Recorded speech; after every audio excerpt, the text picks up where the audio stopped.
Oh, what a beautiful morning.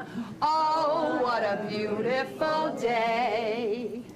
You cannot look at their faces without wondering what's been lost. Everything's going our way. Hello, Miss Josephine. Hello, Miss Josephine. Has Josephine Galaro forgotten that she's 88? That she was born in Sicily? Oh, what a beautiful morning.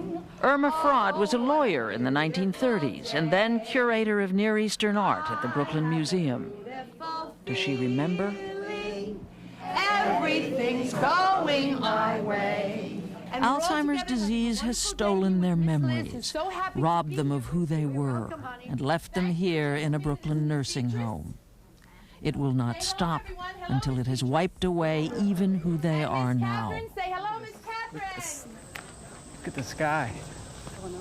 I think the worst thing would be to be in such a state that you couldn't do things for yourself at all, anything. And you could not do even the minor things, and yet you're still alive. Oh, we got so lucky today. The weather's beautiful. Roy Duhan was diagnosed in April.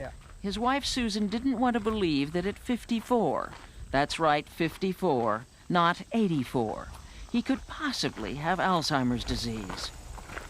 Everyone can read a watch. So when Roy would say to me, I don't have my watch on, what time is it? I wouldn't think anything about that. We found other excuses for everything. Eventually, after all the testing, it was difficult to find excuses. A much-decorated Air Force colonel, he piloted B-52s in Vietnam. He held a command position in the Gulf War, and before retiring in 1996, was in charge of maintaining F-15s worldwide. Now, every 3 months, he has to sit through what he refers to as the stupid test. Cheers. Here we go. Flower, tulip, cup, smile. What word is paired with flower? Flower was tree. Flower is paired with the word tulip. Tulip, okay. Mm-hmm. The Duhans are desperately hoping Tree. that a cure is found in time to help Hold. Roy. Short of that, better ways of slowing the disease Flower. down. And it just might happen. Alzheimer's research is at the point where their hopes are as justified as their fears.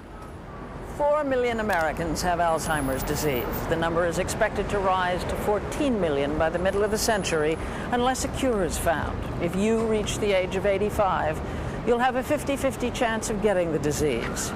The average cost of caring for an Alzheimer's patient is $174,000 from diagnosis to death. Shocking statistics, yes, but they've helped to force the disease out of the shadows into mainstream medicine.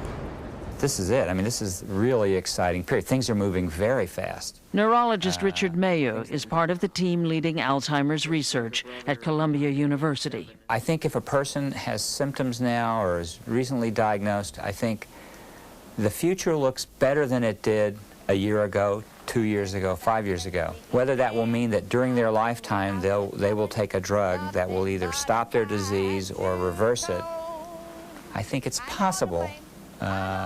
But we can see the light at the end of the tunnel, but we're not at the end of the tunnel yet.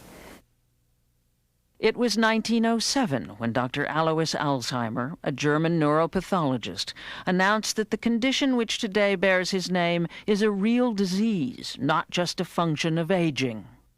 Dr. Alzheimer based his research on the case of Frau Auguste D., a society matron whose bizarre behavior brought her to his attention. Examining her brain after she died, Alzheimer observed parts of brain cells twisted into weird tangles, and he found deposits of sticky protein gunk, now called amyloid plaques, the two hallmarks of the disease. When a person dies of Alzheimer's and you study that person's brain in an autopsy, where do you see evidence of the plaques and the tangles and the disease? Everywhere. Everywhere in the brain. A vaccine that dissolves amyloid plaques is actually being tested now on mice. Whether it will be salvation in a bottle for human Alzheimer's sufferers is still to be determined. Without any doubt, there will be real trials of real patients, probably on a major scale in this country in 5 years, in progress. I think those trials will probably start in 2 or 3 years. By me, it's a shame. By me, it's a shame. Scientists are studying how everything from estrogen to antioxidants affect Alzheimer's. They believe anti-inflammatories, the drugs people take for arthritis, may have an impact. There are already 2 drugs on the market that relieve Alzheimer's symptoms temporarily in some people. More are on the way. Relieving the physical symptoms is one thing. Relieving the emotional ones, quite another, for patients and their families. 2, 3, 4. Researchers believe the happier and healthier someone with Alzheimer's is, the slower his or her decline.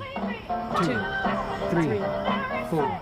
So, by doing aerobics every day and taking one of the new drugs now available, Roy Duhan may be slowing down his symptoms months or even years. 5, 6. It's possible that important environmental factors contribute dramatically to one's overall risk. Stephen Farris oversees research at New York University School of Medicine, designed to see if that's true. Things like what you do with your brain during your life. Every time you learn something, every time you stimulate your mind, you're forming new connections in the brain. The more of these that you produce over your life, the more it will take, the more you have to lose from a disease before you have symptoms. So in a sense, you're giving your brain a workout the way you would give your body a workout at the gym. Exactly. A list of 10 grocery items will now appear on the screen. Farris is in charge of a long-term study that involves the Duhans, a study of caregiver support as a factor in Alzheimer's. In other words, will Roy do better if Susan is doing well, emotionally and physically? And I know you would like to do everything you can to make Roy absolutely the happiest man in the United States. Right. Right? Right. But what worries me is a piece of you gets lost there. Part of the study involves counseling, and NYU's star counselor is, believe it or not, 88-year-old Emma Schulman. I don't have to be strong and I don't have to be brave in here. And you can put me back together again, and then I can go back out there and be strong and be brave if I need to be those things. Strong and brave enough to help Roy fight back what they both know is coming. Right now, we're going to go back to the word pears. Right? Okay. Do you remember what word was paired with the word flower? Nah. The disease is like a coat that I put on that I never take off. I'm always aware of it. I just really can't totally shed it. But when you're out at a place like this, that coat is not that heavy. Oh, we have the place to ourselves.